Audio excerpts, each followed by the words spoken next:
Menurut kalian film Lembayung udah paling seru?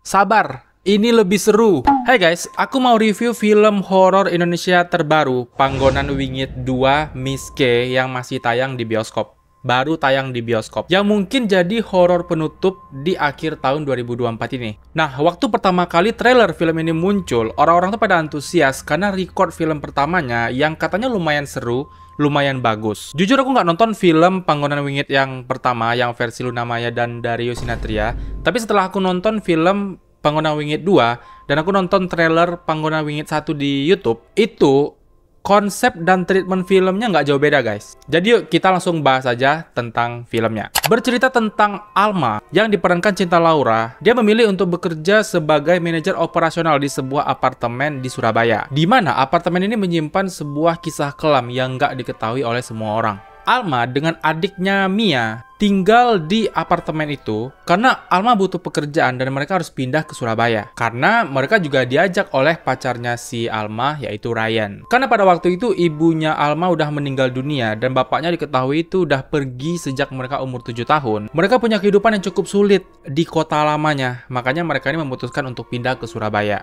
Beberapa hari bekerja di apartemen itu, Alma bertemu dengan Miss K di lantai 6 yang merupakan lantai terlarang. Di sanalah masalah mereka muncul, karena siapapun yang masuk ke lantai 6 dan bertemu dengan Miss K, maka mereka akan ditandai akan meninggoy setelah 4 hari pada waktu maghrib. Dan Alma dibantu Ryan juga Mia itu berusaha mati-matian untuk melepaskan kutukan dari Miss K dan menguak kegelapan yang terkubur di lantai 6. Yang aku lupa nama apartemennya apa. Sekian, terima kasih.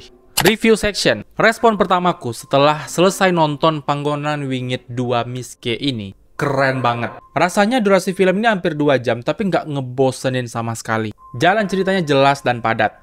Tapi sebelum nonton film Panggonan Wingit ini, alangkah baiknya kita menanamkan dalam pikiran kita kalau ini tuh bukan film horor. Seenggaknya ini bukan film horor yang murni. Karena menurut aku, ini lebih ke misteri. Karena kalau dibilang horor, penampakan hantunya nggak menyeramkan. Sosok hantunya nggak serem sama sekali. Dan nggak ada pembangunan cerita yang kayak horor-horor sebelumnya yang bikin sakit mata saking gelapnya layar. Jadi nggak ada one shot yang cukup intens atau adegan yang nggak ada musik sama sekali yang bikin kita ini merasa merinding. Nggak ada. Dan pencahayaan di sepanjang film ini pun menurut aku tuh nggak gelap-gelap banget gitu. Masih terang dan bisa dilihat, enak dilihat. Jadi untuk aku dibandingkan horor, ini lebih bagus untuk disebut sebagai film misteri. Jadi kita yang datang nonton pun nggak ada ekspektasi bakal ditakut-takuti atau dibikin merinding ala-ala hantu-hantu menyeramkan itu. Nggak. Tapi walaupun menurut aku ini bukan pure horror, jump scare masih tetap ada dan fresh. Karena orang di samping aku beberapa kali itu udah mental-mental di kursi saking banyaknya jump scare yang bikin kaget. Nah, kenapa jump scare bisa kena? Ya karena tadi aku bilang, nggak ada penyajian ceritanya itu yang bikin kita tuh expect kalau ini bakal ada jump scare. Biasanya kan di film horor tuh ada tuh kayak adegan yang kita tuh udah bisa nebak ini bakal ada jump scare nih. Tapi ini nggak ada treatment yang kayak gitu, tapi ada jump scare-nya. Ngerti gak sih? Nonton aja lah langsung. Konsep cerita yang ngasih waktu 4 hari sebelum meninggoy, aku suka konsep itu. Karena kita diberikan deadline untuk mencapai klimaks. Itu salah satu konsep yang bikin aku suka dengan film ini. Jadi penonton diajak untuk berlomba-lomba juga supaya cepat dan dapat gregetnya di klimaks. Kalau cerita juga bagus, jelas alurnya padat dan nggak banyak yang kopong. Sebab akibatnya jelas. Kenapa Ryan memaksa Alma untuk pindah? Kenapa Alma mau untuk pindah? Kenapa ada penari? Kenapa Alma nekat masuk ke lantai yang dilarang? Itu jelas alasannya apa dan logis. Tapi ada beberapa juga yang jadi pertanyaan untuk aku. Seperti kenapa si hantu baru bisa balas dendam ke tokoh antagonis atau si villain utama itu di klimaks. Sedangkan dia udah banyak menghabisi nyawa orang-orang sebelum itu gitu. Dan nggak ada penjelasan bahwa si pelaku ini tuh punya pelindung atau apalah yang bikin mereka tuh kebal dari para hantu. Nggak ada. Jadi harusnya si hantu ini udah bisa menghabisi si pelaku sejak awal gitu. Tapi kenapa baru di klimaks setelah banyak drama yang terjadi di kehidupan Alma gitu. Itu sih pertanyaan aku yang bikin kayak why. Ya nggak masalah sih dibikin kayak gitu, nggak mengganggu ceritanya juga. Tapi why?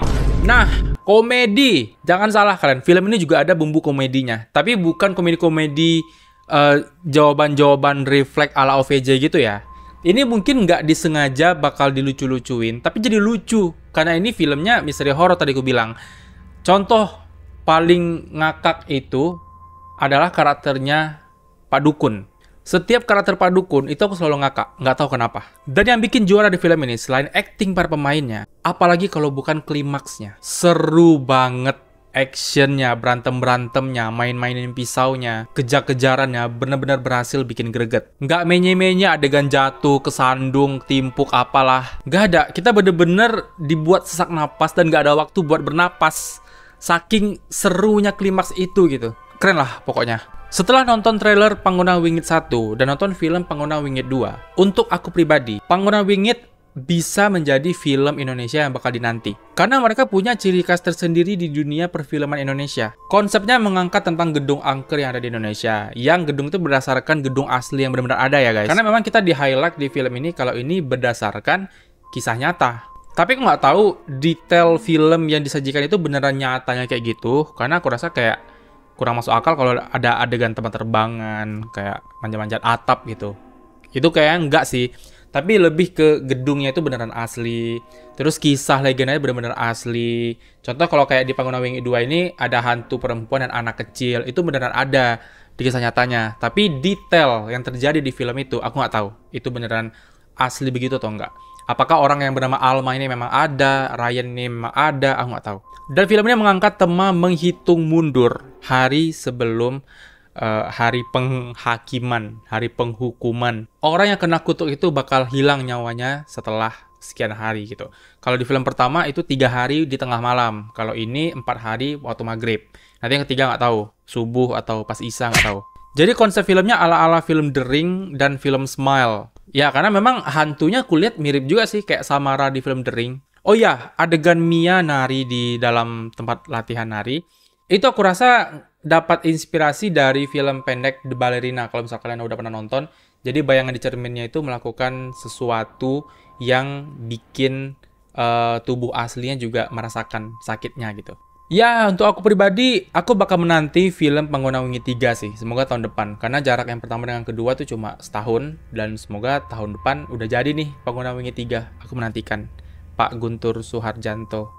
Kalau nggak salah ya, sutradaranya. Aku tunggu karya-karyamu, Babang. Rate dari aku 8,5/10 untuk film Panggona Wingit 2 Miss K. Kalian yang udah nonton, gimana pendapat kalian? Berapa rate kalian? Drop di kolom komentar. Dan yang belum nonton, aku rekomendasikan kalian untuk nonton filmnya. Mumpung masih tayang di bioskop, kalian nggak akan nyesel nonton film ini. Aku jamin. Oke, itu dulu review aku untuk film Panggona Wingit 2. Sampai jumpa di konten 911 yang kayaknya nggak keburu untuk upload di akhir tahun ini. Jadi mungkin itu bakal jadi video pertama kita di tahun 2025 nanti. Jadi mohon maaf dan mohon bersabar menunggu lagi. Karena aku udah proses syuting, jadi sekarang masih proses editing. Secepatnya bakal aku share ke teman-teman yang udah nunggu. Oke, terima kasih sudah menunggu, mohon maaf. So, sampai di sini dulu guys video kita. Sampai jumpa di next konten. Bye.